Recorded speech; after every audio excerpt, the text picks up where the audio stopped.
शादी से पहले दामाद के साथ भागी सास, दोनों की तलाश में जुटी पुलिस। अलीगढ़ में बेटी की शादी से पहले 38 साल की सास को 25 साल का दामाद लेकर भाग गया। 6 महीने पहले महिला की बेटी का रिश्ता तय हुआ था, तभी सास ने दामाद को मोबाइल गिफ्ट किया था। दोनों में बातें होती रही और मोहब्बत हो गई। दामाद अक्सर अपनी ससुराल आता था, कमरे में अपनी सास से कई घंटे बातें करता था। किसी ने दोनों पर शक नहीं किया। बेटी की शादी के लिए घर में रखे 5 लाख रुपए के जेवर और 3.5 लाख रुपए कैश भी महिला लेकर गई है। 6 दिन बाद 16 अप्रैल को बेटी की शादी होनी थी। अब समाज में पूरे परिवार का मजाक बन रहा है। माँ की करतूत से बेटी सदमे में है।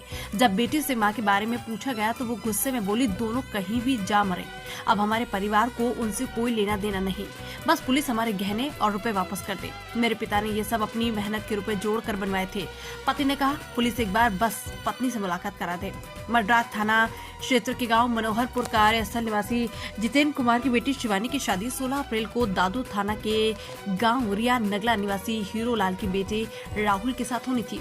लेकिन शादी के 10 दिन पहले 6 अप्रैल को शिवानी की मां अनीता घर से गायब हो गई। वहीं दूसरी ओर राहुल भी अपने घर से कपड़े खरीदने की बात कहकर निकला, फिर वापस नहीं आया। अलीगढ़ से बाहर निकलते ही दोनों ने अपने मोबाइल बंद कर लिए। एक दिन लड़के ने अपने पिता को फोन करके कहा, मुझे ढूंढना मत, मैं वापस नहीं आऊंगा। जब परिवार के लोगों ने पता किया तो जानकारी हुई कि सास भी गायब है। राहुल उत्तराखंड के रुद्रपुर में प्राइवेट कंपनी में सुपरवाइजर है। परिवार के लोगों ने बताया कि दोनों परिवारों के बीच 6 महीने पहले शादी की बातें हुई थी। इसके बाद से ही दोनों के बीच रिश्तों की नजदीकियां बढ़ गई। राहुल का शिवानी के घर आना जाना शुरू हो गया। दोनों परिवार के लोग एक दूसरे से बात करते थे। राहुल की बात अपनी सास से होती थी। इसी बीच उन दोनों के बीच में नजदीकियां बढ़ गई और धीरे धीरे नजदीकियां प्यार में बदल गई।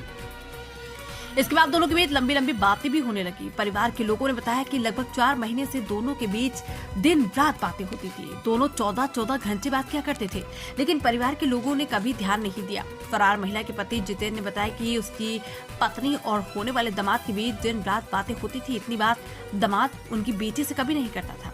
इसी बात को लेकर उन्हें संदेह हो रहा था, लेकिन शादी की तारीख नजदीक आ रही थी, इसलिए वो बातों को नजरअंदाज करते रहे। जितेंद्र ने बताया कि वो बेंगलोर में रहकर व्यापार करता है, इसी के साथ उसके परिवार का खर्च चलता था। अभी वो पिछले 3 महीने में बेंगलोर में ही था, लेकिन उसे अपनी पत्नी के बारे में लगातार परिवार के लोगों की शिकायत मिल रही थी। जिस दिन दोनों गायब हुए उसी दिन भी पत्नी से रात 10 बजे तक बात होती रही।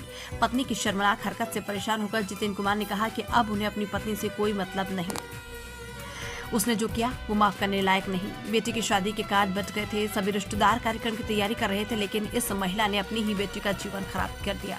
पुलिस बस एक बार हमारी पत्नी को पकड़कर मेरे सामने लाए। मैं अपनी पत्नी की शक्ल देखना चाहता हूँ, उससे यह सवाल करना चाहता हूँ कि आखिर उसने अपनी बेटी के साथ ऐसा क्यों किया। महिला के पति ने पुलिस की तहरीर में बताया है कि पत्नी जाते समय 3.5 लाख रुपए नकद और 5 लाख रुपए के जेवर ले गई। पुलिस ने इस मामले में गुमशुदगी दर्ज की है। वहीं युवक के परिवार वाले किसी भी बात से बच रहे हैं। उन्होंने पुलिस से भी कोई शिकायत नहीं की। महिला और युवक के मोबाइल की लोकेशन जिले के अंदर ही मिली थी। इसके बाद दोनों के मोबाइल बंद हो गए। अब सर्विस लाइफ टाइम लगातार दोनों को टेस्ट कर रही है, जिससे कि जल्द इन्हें बरामद करके मामले को सुलझाया जा सके।